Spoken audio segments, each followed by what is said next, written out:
Hey guys, Jake Hoback Knives. Wanted to do an LOT on blade shapes today, so logical order of thinking. Got a handful of knives over here in the custom shop that I wanted to show you guys. Just previous models that we've done before, but kind of give you an idea of the design purpose behind them, why I did it the way I did it, and a few other things like that. So let's take a walk into the shop and head over to my trusty bench.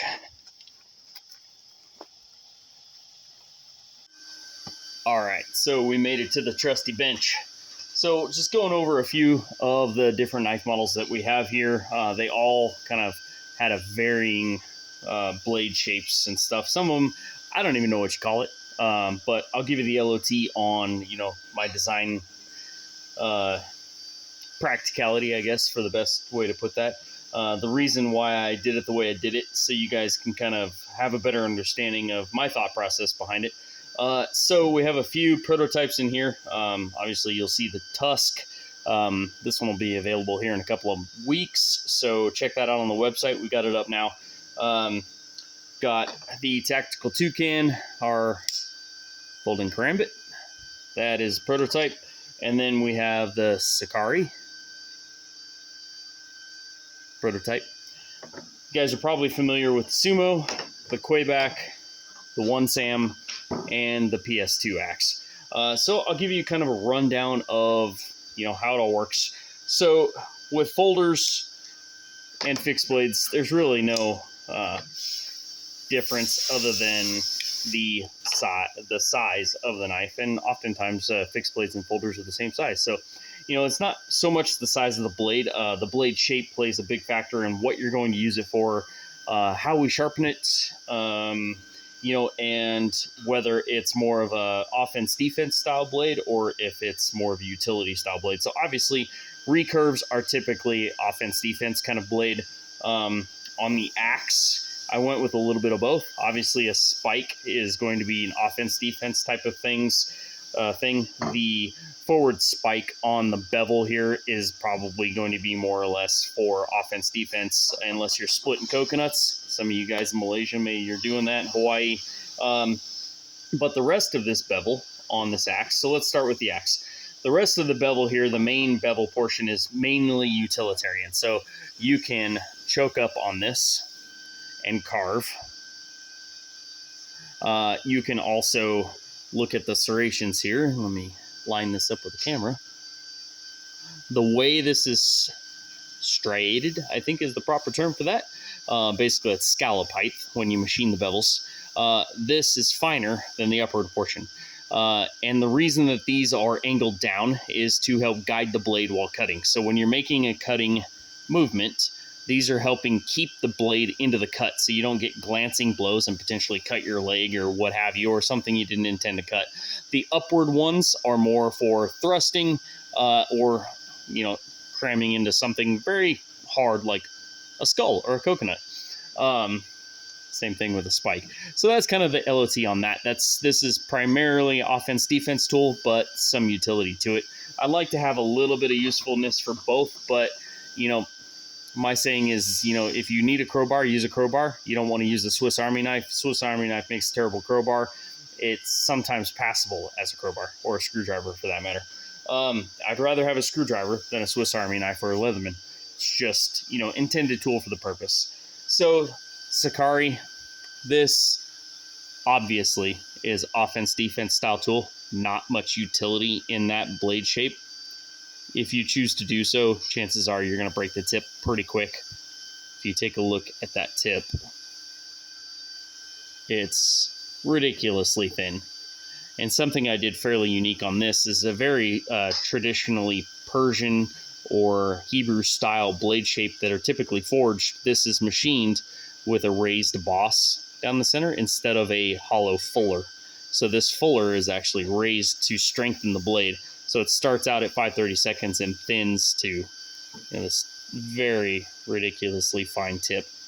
So this is mainly used for stabbing. Penetration on this would be phenomenal. Moving on to the Karambit, our Tactical Toucan.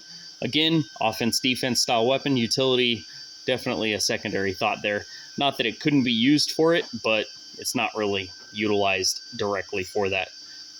So you can see that curve does pull really well if you're going to slice, but it's going to pull in really hard. So it's very difficult to control that cut if you're trying to use it for a utility method. But if you're going to use it for an offense-defense style weapon, it's easily retained with the ring and very good for keeping that blade on you if you ever needed it in an offense-defense style situation. Same thing with the Tactical Toucan, just a folding version. Just much cooler looking, in my opinion. Button lock flipper. Well, excuse me, I shouldn't say flipper. It's a button lock with a thumb stud. Removable ring, you know, same premise there.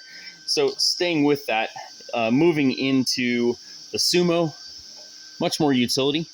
Honestly, I don't know if you would consider this a sheep's foot or a clip tip. I don't know the proper technical term for that. I find the blade has got a lot of utility to it.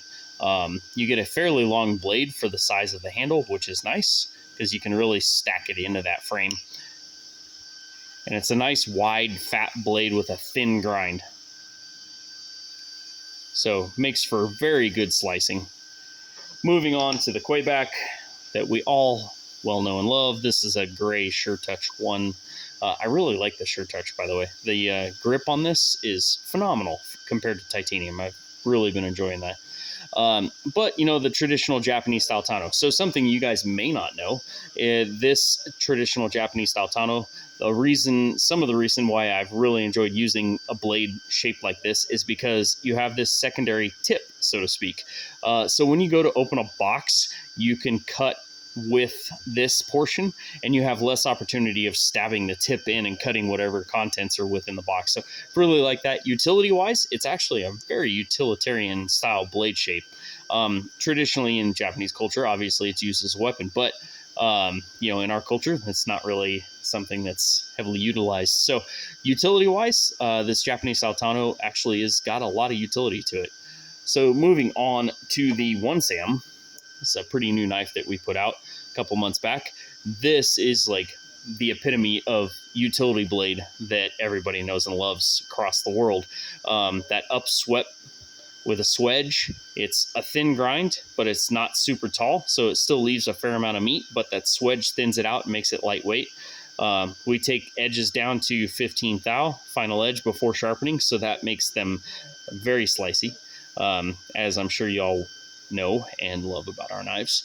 So that is kind of the LOT, the logical order of thinking, you know, the who, what, why, and where, when, how, and all that fun stuff that goes along with that. So yeah, I'd love to hear from you guys. Shoot something down in the comments if this is interesting, or if you want to see another blade that we've done. I'll see if I can dig something up.